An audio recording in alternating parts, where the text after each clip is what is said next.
입니다. 헨리 매트 워드라고 하는 분이 하신 말씀인데요.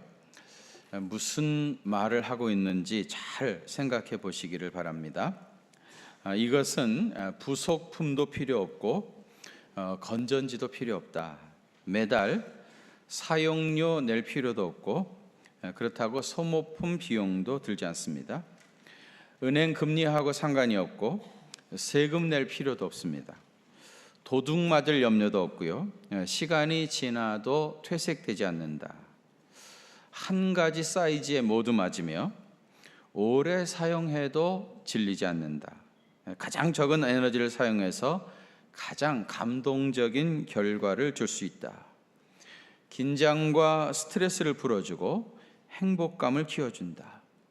절망감을 물리쳐주며 당신의 눈을 빛나게 하고 스스로 자기 자신을 존중하게 해준다. 감기, 얼굴에 난 부스럼이나 기미, 골절상에도 효과가 있으며 심지어 불치병까지도 극적으로 낫게 할 수 있다. 이것은 특히 가슴에 난 상처의 특효약이다. 그리고 이것은 전혀 부작용이 없으며 혈액순환도 좋아진다. 여러분, 이것이 있으면 너무너무 좋은 거겠죠. 완전한 거죠. 무엇을 말하는 것 같습니까? 헨리 매트 워드는 그거를 사랑이라 그렇게 말했어요. 이 사랑은 그야말로 만병통치약인데 이 약을 복용하는 방법을 자세하게 설명했습니다. 최소의 하루에 한 번 이상, 식전 30분이든지 식후 30분이든지 서로 허깅, 안아주라는 겁니다. 어느 보험회사에서 조사에 의하면 아침에 출근할 때 아내가 문간까지 나와가지고 이렇게 허깅을 해주고 출근하는 남편의 교통사고율이 현저하게 낮다고 그래요. 그리고 평균 5년 이상 건강하게 산다, 그런 보고가 있습니다. 제가 전에 아버지 학교에서 강의를 할 때 있었던 일인데요. 아버지 학교에 입학을 하게 되어지면 숙제를 내줍니다. 숙제가 뭐냐면은 자기 아내와 특별히 자녀들하고 허깅하는 숙제입니다. 그래서 이제 입학을 하자마자 허깅하는 방법을 가르쳐줘요. 허깅은 이렇게 가슴을 대고 상대방의 맥박이 내 가슴으로 느껴질 때까지 그렇게 앉는 것이 허깅입니다. 이렇게 이제 숙제를 내주고 그 다음날 오면은 숙제를 했는지 안 했는지 검사를 해야 되잖아요. 한 번은 50대 중반쯤 되어지시는 분인데, 선생님 숙제하셨습니까? 그러니까 이분이 참 생전 처음으로 허깅을 하려고 하니까 그게 너무 어색하고 힘들더라는 거예요. 숙제이기 때문에 안 할 수는 없고 하긴 해야 되겠는데 한 번도 안 해던 것을 갑자기 하려니까 너무 어색해가지고 자기 아내가 이제 저녁에 주방에서 식사를 하고 준비를 하고 있는데 그 앞에서 알짱거렸답니다. 왔다 갔다 했다. 뭐 어떻게 하지는 못하겠고, 부인이 왜 당신 자꾸 이 앞에서 왔다 갔다 하느냐고. 말은 제대로 못하겠고, 그런데 또 숙제 안 해갖고 가면은 또 아버지 학교에서 혼날 것 같고, 그래가지고 한 30분 망설이다가 식사를 준비하고 있는 자기 아내 뒤에 가가지고 뒤에서 이렇게 안 왔다고 그래요. 그때 아내가 왜 안 하던 짓 하냐고, 그래서 화를 내더랍니다. 내친 김에 자기 티네이저 딸에게 가서 안아줬다고 그래요. 그랬더니 이 아이가 생전 처음으로 자기 아빠의 따뜻한 품에 안겨서 울더랍니다. 이분이 와서 하시는 말씀이, 이 허깅이라는 게 이렇게 좋은 건데 내가 그동안 한 번도 안 했다는 게 너무 억울하다, 그런 얘기를 했었습니다. 로마서 12장에 보면 너희 몸을 하나님이 기뻐하시는 거룩한 산 제물로 드리라, 이는 너희의 드릴 영적 예배니라 그랬어요. 예배도 몸을 하나님께 드리는 겁니다. 마찬가지로 사랑도요, 몸으로 표현해야 됩니다. 종은 울리지 않으면 종이 아니고 사랑도 고백하지 않으면 사랑이 아니라 그랬어요. 사랑도 우리가 마음속으로는 다 품고 있죠. 다 사랑하고 있죠. 근데 이것을 몸으로 표현하지 않으면, 그러면 그게 온전한 사랑이 될 수가 없어요. 우리 경상도 사람들을 그런 얘기에 멋대가리가 없다 그런 얘기를 해요. 멋대가리가 없다 이제 그런 얘기 하는데 왜 이런 말이 나왔는가 하면은요, 그 마음에는 다 담고 있어요. 여기까지는 있어요. 뭐 아내를 사랑하고 가족들을 사랑하는 마음이 여기까지는 가득 차 있는데 이 대가리가 없다 보니까 표현을 못하는 거예요. 표현을 할 줄 모르는 거예요. 데리고 살면 사랑하는 거지 뭐 꼭 그걸 말해야 되나? 이러고 이제 평생 허깅 한 번도 안 하고 사는 분들이 많이 있어요. 근데 여러분, 사랑은 몸으로 표현하는 겁니다. 또 몸으로 표현할 뿐만 아니라 뭘로 표현해야 되죠? 뭘로 고백해야 되죠? 돈으로. 그래야 이제 감동이 더해지는 거죠. 그냥 말로만 때우려고 하면 안 되고 몸과 돈으로, 물질로 표현을 하면 더욱더 좋습니다. 타 종교의 신은 언제나 숨어있는 은둔자라고 했습니다. 자기 자신의 정체를 잘 드러내지 않습니다. 그래서 그들은 늘 베일에 가리워져 있어요. 그들은 그것을 신비라고 하면서 인간을 감히 접근할 수 없도록 합니다. 그렇기 때문에 그들은 늘 꼭꼭 숨어있는 신을 찾아서 먼 길을 떠나야 하고 그 신을 만나기 위해서 고행을 해야 한다, 그런 말씀을 드렸습니다. 그러나 우리 하나님은 사랑이십니다. 하나님이 사랑이시라는 말은요, 그분은 꽁꽁 숨어 있는 분이 아니라 당신 자신을 열어 보여주시는 분이라는 말입니다.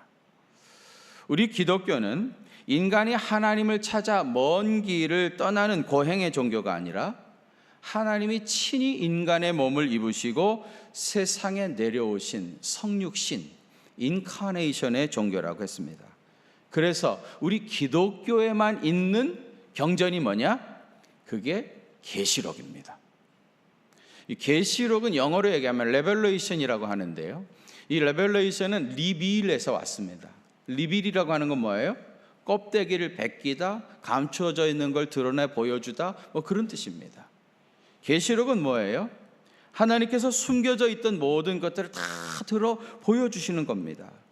하나님은 사랑이시기 때문에 그 모든 것을 나타내 보여주시기를 원하시는 거예요. 드러내놓고 다 나타내 보여주시는 것입니다. 여러분, 청소년 시기에 이런 경험 한두 번쯤 있었을 겁니다. 아마 있었어도 없는 척하고 시침 떼실 분들도 많이 계시는데, 이 청소년 아이들이 어쩌다가 누구를 사랑을 하게 됐습니다. 뭐 첫사랑이라고 말하기에는 너무 어린 나이죠. 그런데도 자기가 누구를 좋아한다는 것을 발견하게 된 겁니다. 그런데 아이들이 이런 사랑을 느끼게 되어지면 굉장히 힘들어합니다. 왜 사랑을 느꼈는데 힘들어하는가 하면은요, 그거를 자꾸 표현하고 싶고 고백하고 싶고 내가 당신을 사랑한다는 것을 말하고 싶은데 그걸 하는 게 너무 힘든 거예요. 그리고 옛날에는 밤에 말이죠, 연애 편지를 쓰잖아요. 나름대로 말이죠. 그래가지고 자기 마음을 다 담아가지고 이제 그 편지를 써요. 내일 아침에 일어나면 보내야지 그랬는데, 보내기 직전에 한번 다시 아침에 일어나서 읽어보니까 이거는 도저히 보낼 수 없는 내용인 거야. 그래가지고 어떡하죠? 찢어버리고 그 다음날 저녁에 또 쓰는 겁니다. 또 써. 그리고 아침에 또 보내려고 하니까 이건 도저히 보낼 수가 없어요. 또 찢어버리고 이런 걸 여러 번 하죠. 끝내 못 보냅니다. 그리고 이제 교회 다니는 아이들은 이제 작정기도 하죠. 3일간 작정기도 열심히 하고 내가 용감하게 가서 뺨을 맞는 한이 있더라도 내가 가서 고백을 해야지. 작정기도 한 3일 열심히 하고 그리고 용기를 내가지고 그 앞에 섭니다. 말하려고 하는 순간에 앞이 환해져 버려. 얼굴이 뭐 하얘져 버려. 아무것도 보이지 않아요. 나만 그러는 것처럼 여러분들이 꼭 자기는 한 번도 안 그랬던 것처럼 시침을 뚝 떼고 계시는데 머리가 하얘지면서 아무 말도 생각이 나지 않는 거예요. 그래요, 안 그래요? 그래요, 안 그래요? 그 왜 그러세요? 나한테 무슨 할 말이 있으세요? 사랑한다는 말을 할 수가 없는 거예요. 그래서 주물주물 하다가 뭐 할 말 없어요. 그러니까 그 위기를 어떻게 극복하고 넘어가야 되겠는데 뭐라 그러죠? 근데 지금 몇 시세요? 그리고 그냥 넘어가. 사랑하게 되어지면 그거를 고백하고 싶고 보여주고 싶고 드러내고 싶은 거예요. 뭐 사랑을 고백한다고 해가지고 달라질 것이 사실 있는 것도 아닙니다. 뭘 요구하는 것도 아니에요. 기대하는 것도 아니에요. 내가 당신을 사랑한다고 하는 걸 그냥 나타내 보여주고 싶은 겁니다. 사랑이라는 게 그런 겁니다. 하나님은 우리를 사랑하시기 때문에 숨어 계시는 분이 아닙니다. 당신 자신을 보여주고 싶어서 안달이 나신 겁니다. 그래서 여러분, 우리가 그동안 요한계시록을 쭉 공부해 왔습니다마는 그동안에 보면은 하늘 문이 활짝 열려가지고 주님께서 천국에 있는 이야기들을 다 보여주신 이야기가 굉장히 많이 나옵니다. 예를 들어가지고 계시록 4장 1절에 보면은요, 2일 후에 내가 보니 하늘에 문이 있는데 이 문이 열려진 겁니다. 이 문이 활짝 열려지면서 자세히 보니까 하나님의 보호자에 하나님이 앉아 계시는 것이 보였던 겁니다. 요한계시록 11장 19절에 보면 이번에는 하늘에 있는 하나님의 성전문이 열린 거예요. 성전문이 확 열렸어요. 그 안에서 자세히 보니까 뭐가 있어요? 하나님의 언약궤가 성전 안에 있더라는 겁니다. 그게 보여진 겁니다. 또 계시록 15장 5절에 보면 또 2일 후에 내가 보니 하늘에 증거 장막의 성전이 열린 거예요. 증거 장막의 성전이 확 열려가지고 자세히 보니까 7 대접을 가진 7 천사가 거기서 하나씩 나오는 거예요. 이것이 나중에 7 대접의 재앙으로 이어지게 되어집니다. 또 오늘 우리 본문 요한계시록 19장 11절에도 보면 하늘이 열린 것을 보니 이제 하늘 자체가 완전히 다 활짝 열렸습니다. 하늘이 열리면서 보니까 백마와 그것을 탄 자, 백마를 탄 왕자님이 나타났던 겁니다. 여러분, 이 백마와 그것을 탄 자가 누굴까요? 예수님이죠. 우리를 천국 문으로 인도하실 예수님이 하늘 그 자체가 완전히 열리면서 백마를 타고 나타나셨던 겁니다. 오늘은 본문 말씀을 중심으로 우리를 천국으로 인도하실 예수님이 어떤 분이신지를 몇 가지로 말씀을 드리려고 해요. 그 첫 번째는 예수님은 백마를 타고 오시는 분이에요. 백마를 탄 자입니다. 예수님께서 인간의 몸을 입으시고 이 땅에 내려오실 때는 베들레헴이라고 하는 아주 조그만 마을에, 그것도 마구간에서 너무너무 초라한 모습으로 오셨습니다. 그러나 다시 오실 예수님은 백마를 타고 오셔요. 여러분, 예수님이 백마를 타고 오신다라고 하는 이 말은요, 로마의 개선식을 그 배경으로 하고 있는 겁니다. 로마의 군인들이 전쟁에 나가서 승리하게 되어지면은요, 로마 시내에서 개선식을 하게 되어집니다. 이 개선식의 맨 앞장선 사람은 백마를 탄 장군입니다. 백마를 탄 장군이 맨 앞에서 말을 타고 개선문을 통과합니다. 그 다음에는 전쟁에 참여했던 군인들이 각각 자기 부대의 깃발을 앞세우고 쭉 뒤따라오게 되죠. 그 다음에는 이 전쟁에서 승리해가지고 빼앗은 전쟁 전리품들 있잖아요. 이 전리품들을 마차에 가득히 싣고 따라가게 되져요. 그러면 사람들이 이제 그 길가에 다 나와가지고 박수를 쳐주고 환호하면서 전쟁에서 승리하고 돌아온 이 군인들을 축복하게 되어집니다. 세상 마지막 때에도요, 예수님께서 마치 개선식과 같이 백마를 타고 승전가를 부르면서 등장하게 되어집니다. 그 대회에는 누가 따를까요? 예수님과 함께 그의 편에 서서 싸웠던 성도들, 그리스도인들, 주님의 제자들이 그 뒤를 따르게 되어집니다. 그리고 우리 교회 이제 예수님께서 말이죠, 승전하실 때 각 교회마다 자기들의 깃발을 들고 아마 뒤를 따를 거예요. 우리 교회도 경기중앙교회라고 하는 깃발을, 우리 중에 제일 등치도 좋고 키도 크고 잘생기신 분이 딱 깃발을 들면 우리는 이제 그 뒤를 따라 들어가게 되어지는 거예요.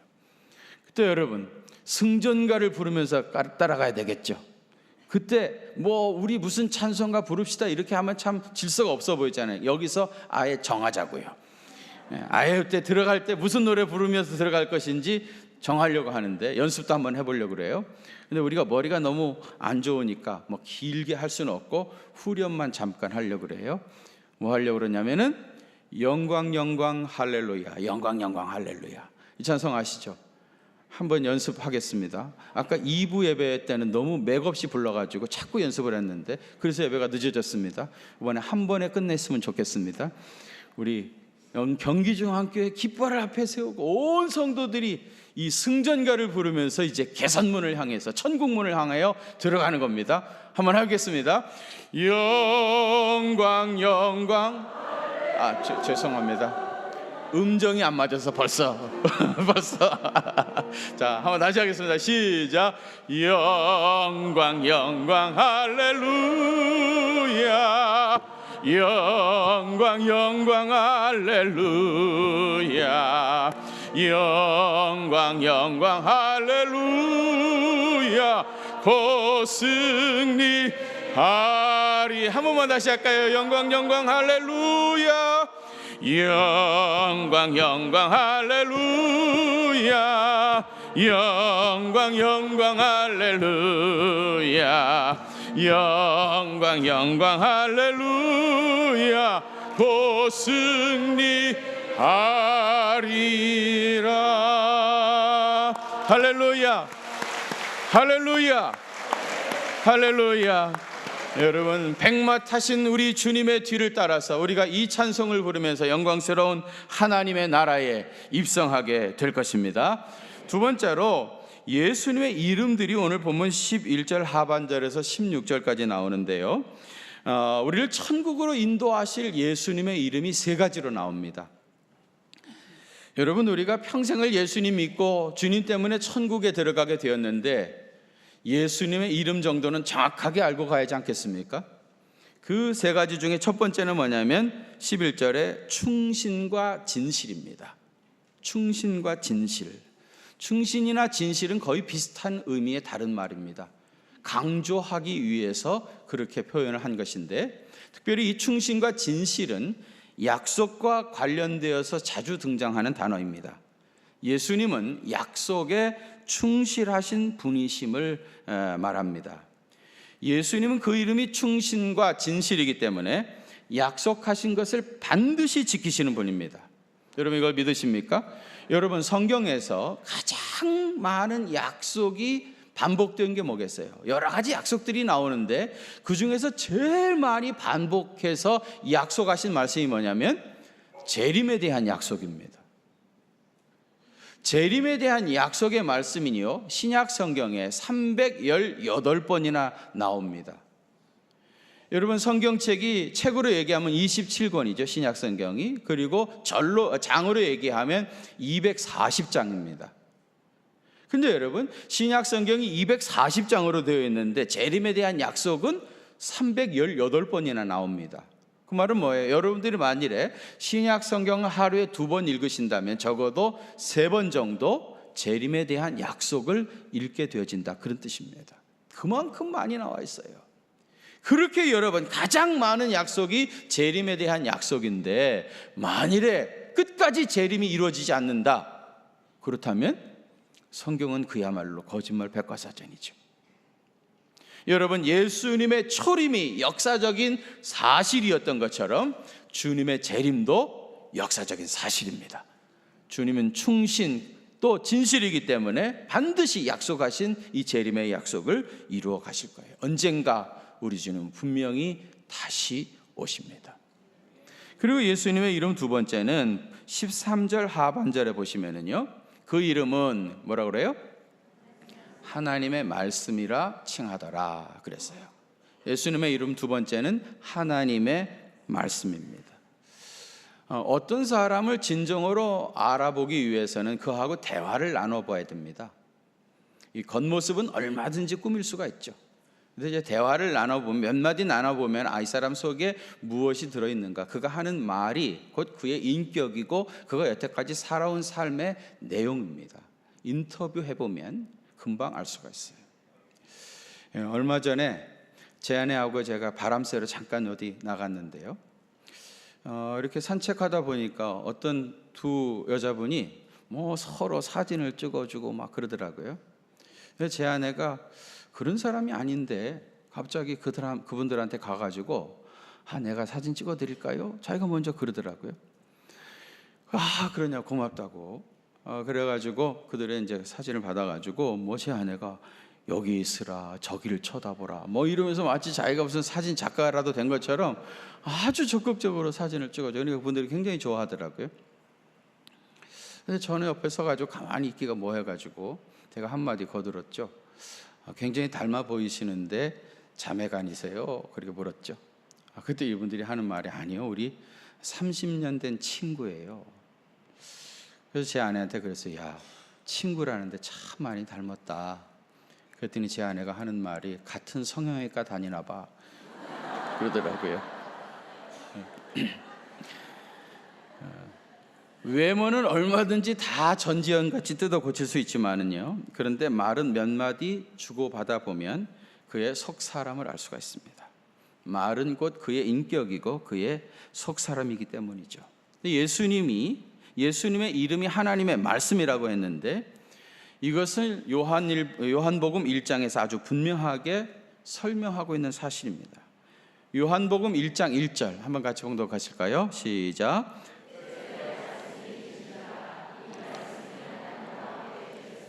이 말씀은 곧 하나님이시라. 말씀이 곧 하나님이시라 그랬어요. 요한복음 1장 14절 한번 같이 봉독합니다.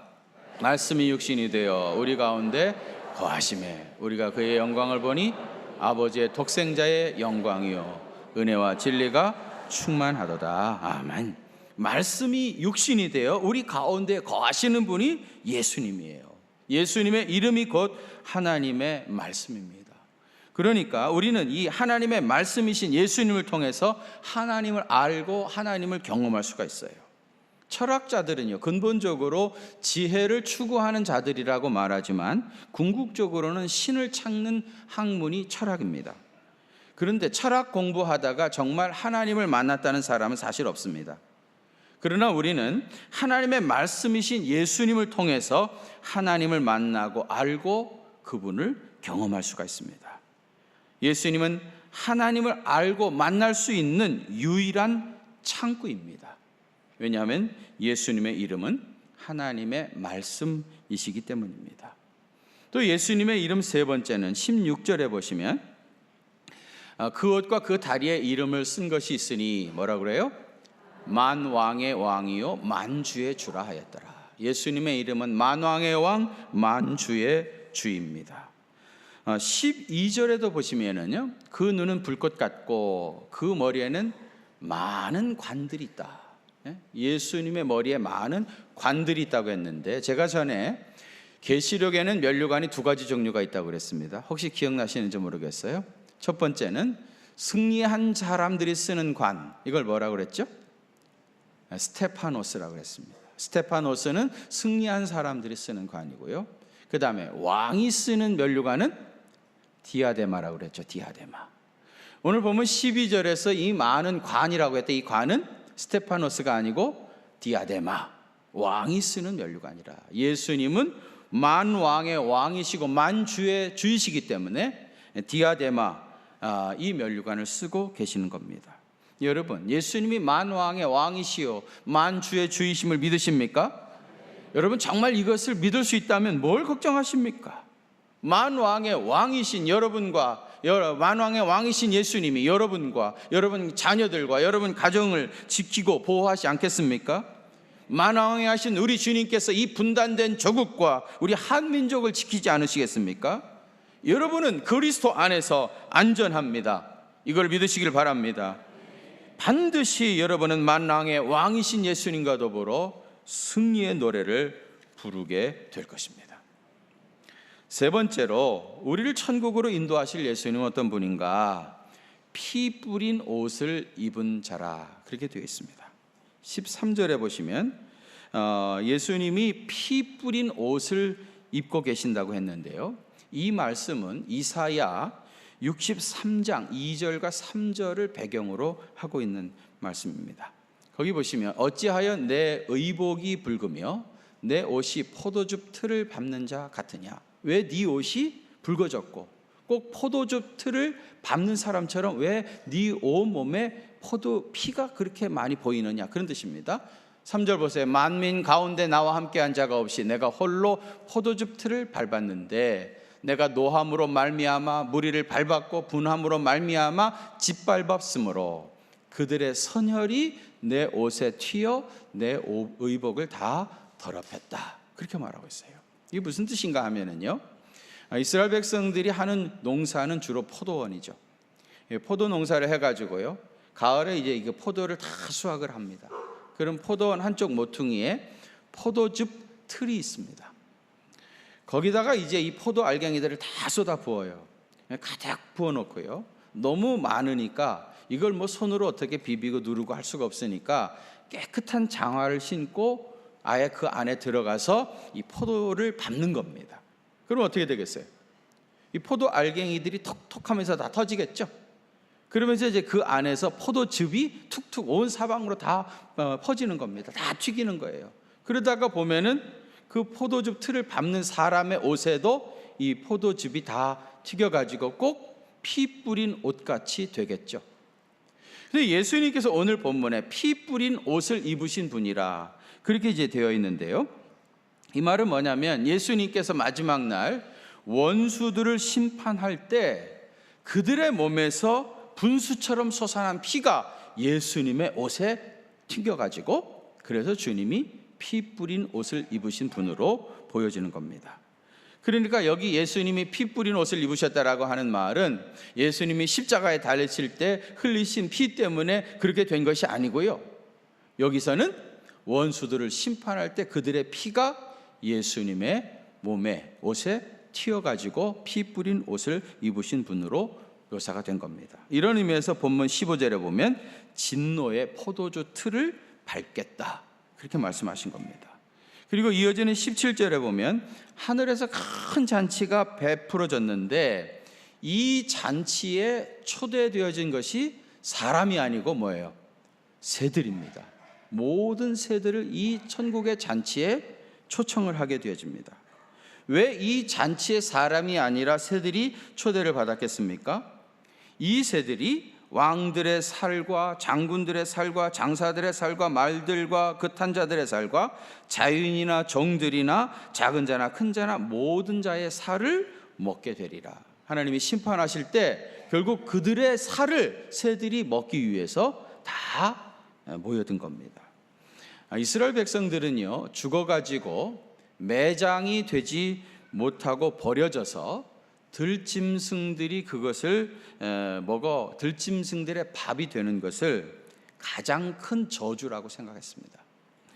전도서 6장 3절에 보면 이런 말씀이 있어요. 사람이 비록 100명의 자녀를 낳고 또 장수하여 사는 날이 많을지라도, 뭐 자녀들이 너무너무 많고 장수했다 할지라도 그의 영혼은 그러한 행복으로 만족하지 못하고 또 그가 안장되지 못하면, 죽어서 매장되지 못하면 나는 이르기를 낙퇴된 자가 그보다 낫다 하리니, 차라리 그렇게 죽어서 매장되지도 못할 정도라고 하면 차라리 태어나지 않는 것이 훨씬 더 낫다, 그런 얘기입니다. 이스라엘 백성들은 이렇게 죽어서 매장되지 못하고 버려져 가지고 들짐승의 밥이 되어지는 것을 저주스러운 일로 생각합니다.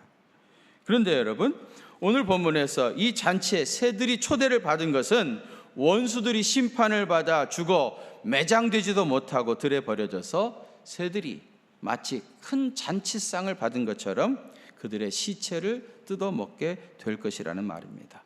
그러면 구체적으로 매장되지 못하고 공중의 새들에게 그 시체를 뜯어먹힐 저주받은 사람들은 누구냐? 20절에 보시면은요, 짐승이 잡히고, 이 짐승은 사탄이죠.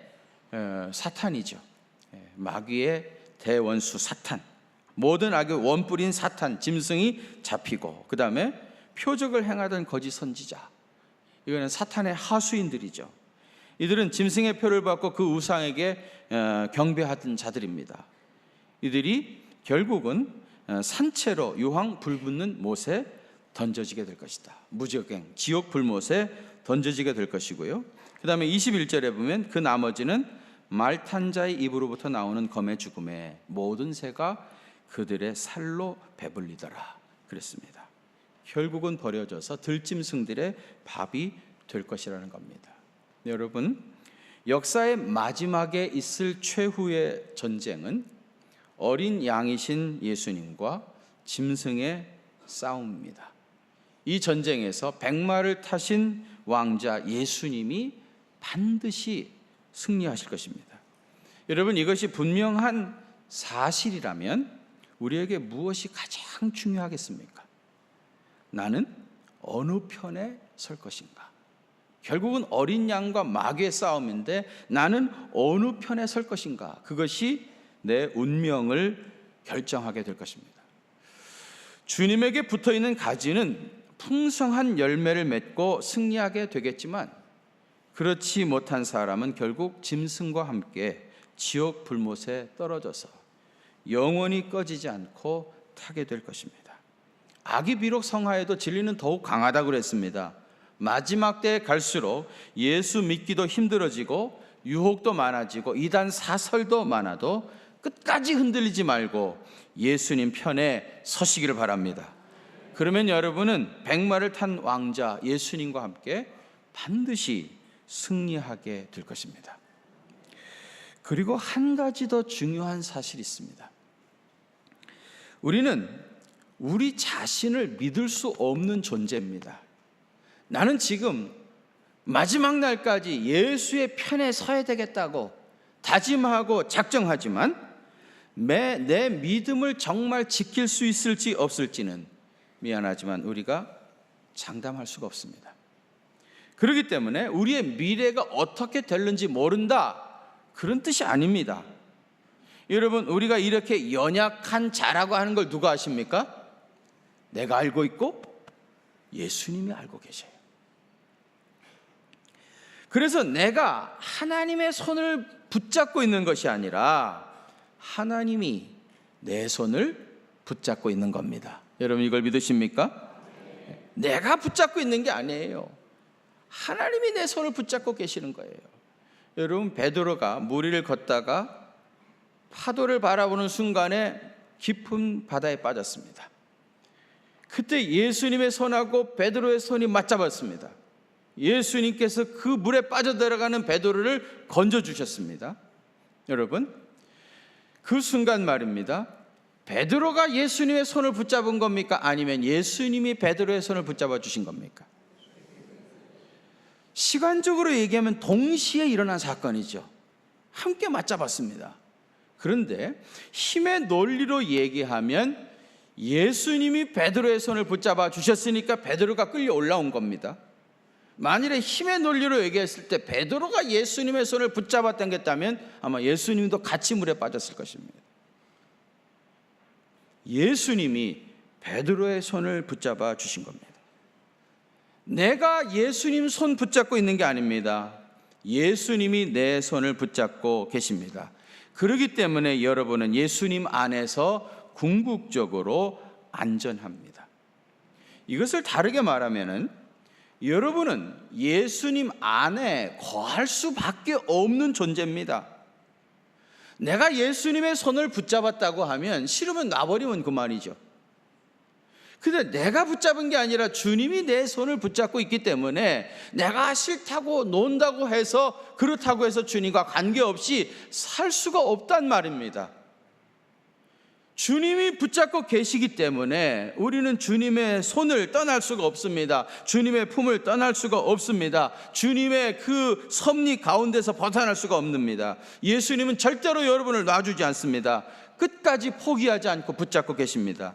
이거를 신학적으로는요, 성도의 견인이라고 그래요. 말은 뭡니까? 한 번 하나님께서 택한 사람은 끝까지 붙잡아 주신다는 거예요. 절대로 버리지 않는다는 겁니다. 어차피 예수님께 붙잡힌 손이기 때문에 주님의 따뜻한 체온을 느끼면서 함께 맞잡으면 주님이 주시는 놀라운 평강과 승리의 기쁨을 누리며 살게 되겠지만 이 손을 놓으면 주님을 떠나 어디로 갈 수도 없으면서도 메마른 삶을 살아가게 되십니다. 예수 믿는다고 하면서 택함받은 자녀라고 하면서도 메마른 삶을 살 수밖에 없어요. 그래서 여러분의 인생과 미래를 주님께 맡기시고 주께서 내미신 손 강하게 붙잡고 믿음으로 살아가시길 바랍니다.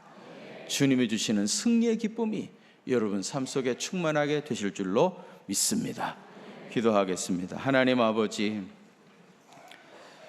오늘 말씀을 통해서 우리를 천국문으로 인도해 가실 예수님이 어떤 분이신지를 깨닫게 하여 주시니 감사를 드립니다. 주님, 이 말씀이 우리의 심령 속에 깊이 뿌리를 내리게 하여 주시고 이 말씀에 의지해서 믿음으로 승리하는 주님의 귀한 종들이 될 수 있도록 주께서 역사해 주옵소서. 이제는 우리 주님 예수 그리스도의 그 크신 은혜와 하나님 우리 아버지의 무한하신 사랑하심과 성령님의 위로하심과 교통하심이 우리 경기중앙교회 사랑하는 성도들과 또 저들의 가정과 그 생업의 현장들 위에 이제로부터 영원토록 함께 계시옵기를 간절히 축원하옵나이다. 아멘.